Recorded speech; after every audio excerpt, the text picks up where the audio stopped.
Hey there everybody, welcome to a little bonus video where we are going to investigate to see what is waiting for us inside this chest here.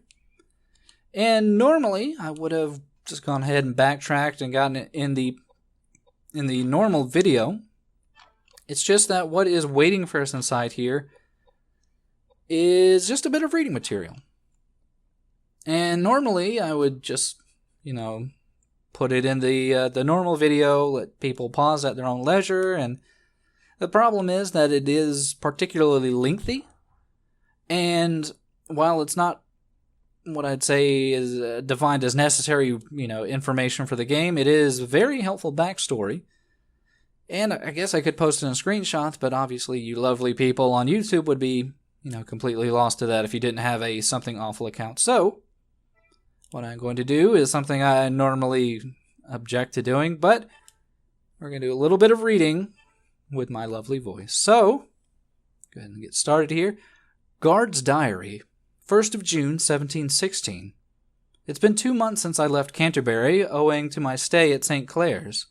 Lord Webster had said that the weather would be warm at this time of the year, but it's still brisk in the fishing villages lining the coast.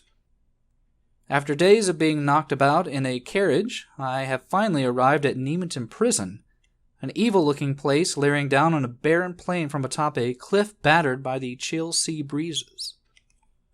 Lord Webster told me to keep these strict as confidence.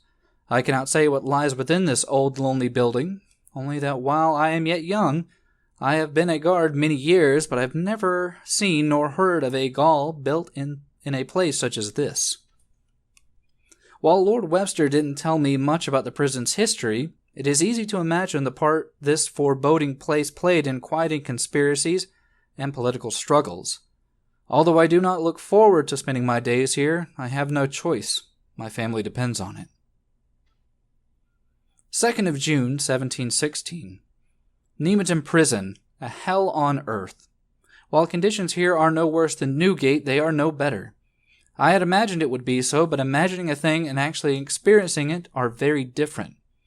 I shudder to think of the countless souls imprisoned here over the centuries.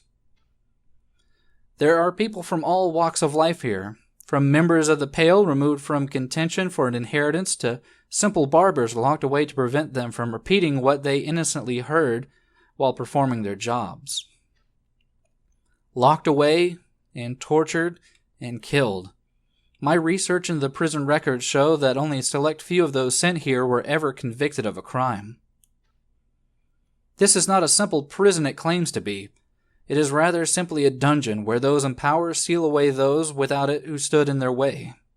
How ironic that this place, built as a house of God, should become a house of horrors forsaken by him. 3rd of June, 1716. I have discovered something nearly impossible to believe, because I do not wish to. According to the prison records from 1632 to year last, over 8,200 people have met their Maker within these walls. And these are only those for whom there are records. How many more hapless souls have died locked away here, with no one even caring? 4th of June, 1716. Today I was ordered by the warden to watch over the prisoners in the West Wing. Although this is my first assignment since arriving, I do not look forward to it. This is different from punishing some simple beggars. What sort of man could take pleasure in beating women and children? I received a letter from Mum in Southampton today. She complains that I wasn't able to attend my sister's wedding. Apparently she married a Gibbs boy, one of the wealthier land-owning families in the area. I'm sure she'll be happy. She's been brought up well and should have no problem fitting into a gentry family. It seems like just yesterday she was a baby, following me around, clutching her favorite little doll. I'm fiercely proud of her, though, even though I worry she may have been pampered a bit too much. I wish her the best of luck as she now starts her own family. 5th of June, 1716. We begin the questioning of prisoner 27 today. The warden tells us he was instructed to do so by one of the nobles currently in favor with the crown. He looks to have been a man of good learning and some standing. He broke down and cried like a baby after the iron was pressed into his chest. Knowing he will never be released, we need not take care to leave him whole. I'm used to using water or a rack, something that would not have leave a mark, for such things, but here there is no purpose, no desire to convert a heathen or bring about repentance. Here the punishment is only meant to cause as much pain as possible until death. A job is a job, and while I have no intention of taking it up with the warden, I still have reservations about what we do here. After all, we are still nominally employees of the Crown. Getting paid to inflict pain on others? Are we no different than common ruffians? 6th of July, 1716. Torturing people has become a daily routine, and there is no shortage of tools here. Whips, chains, iron maidens, Spanish boots, cages, spiders, even some I had never seen or heard of before coming here. I must admit I'm impressed at the ingenuity of the human mind and the way it can create such a myriad of ways to inflict pain upon another living being. But which is worse, those who think of such devices or those who use them? All those who torture beg us to kill them, but instead we keep them alive that they may suffer more. There is no rest for them, not now, not ever. 14th of August, 1716. Received a letter from Mum today. She says my brother is wanting to go to some fancy school in the East and needs money. Why he would want to go to such a place is beyond me. Imagine a university graduate in our family. I wonder what Pa would think. I know she gets some money from my sister's family, but I'm sure she doesn't want to always be asking for handouts from her daughter. I want to help. I want to do as much as I can for my family. 31st of August, 1716. The mad woman in solitary confinement has died. If there ever such a thing as fate, she must have been born under an unlucky star. She was a merchant's daughter, whose hand had been promised to the heir of a wealthy family, but he had a change of heart and abandoned her. He eventually married a nobleman's daughter and was adopted into the family, which had no heir. She was brought here to keep her out of the public eye. She kept the wedding dress she never got to wear until the day she died. I wonder, who is more insane, her or us? September 26, 1716. A strange rumor is making its rounds amongst the prisoners. The number of people who say they have seen a sign from God in the sky is growing. None of the other guards believe there is such a thing, but such rumors are often a sign of trouble. I hope nothing happens. 3rd of October, 1716. Torture, pain, and death. These fill the days of all who live here. I have come to envy those who quit living. Dear God, have mercy on my soul. I did not come here to become an executioner.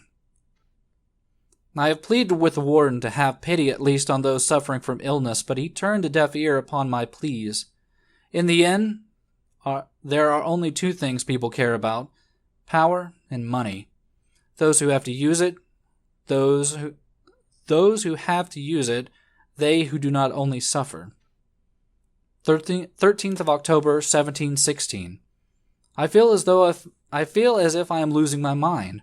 I can no longer bear to hear the screams of those trapped here. Could I help them, I would, but since I cannot, I do not wish to share their confinement a moment longer. Were it my choice, I would quit this place at once, but my family looks to me for support. Also, I cannot let Lord Webster, who found me this job, down. I must repay his confidence in me. The other guards say that I will grow used to it soon enough, that I should not let myself be affected by trivialities. Trivialities? Can they not hear the screams? I understand now they are as mad as any of the prisoners. That then is my fate. I too shall end up mad, just like them. 29th of October, 1716. Woe unto you that desire the day of the Lord! To what end is it for you? The day of the Lord is darkness and not light. As if a man did not flee from a lion, and a bear met him, or went into the house and leaned his hand on the wall, and a serpent bit him. Shall not the day of the Lord be darkness and not light? Even very dark and no brightness in it? Book of Amos, chapter 5. 1st of November, 1716. I am writing this after having been awakened by gunshots in the middle of the night. There are screams of joy and anger throughout the building. We are being attacked by an armed band. Apparently, the sign of God the prisoners had been discussing was actually a signal from outside the prison, or a signal from people outside the prison plotting to aid their incarcerated friends. The freed prisoners are going mad, killing the guards and other staff. Their positions reversed, they flee for their lives but are hunted down, beaten, killed, even burned alive. I find a strange satisfaction in watching them, they who were so drunk on power and wealth, dying like insects at the hands of those they thought were their masters of. The mob is sure to make its way here in time. The time of my judgment is upon us. Do not grieve for me, dear sister. I will welcome them with open arms, as a fellow sufferer and sinner. Even now I hear footsteps. They are just outside my door. They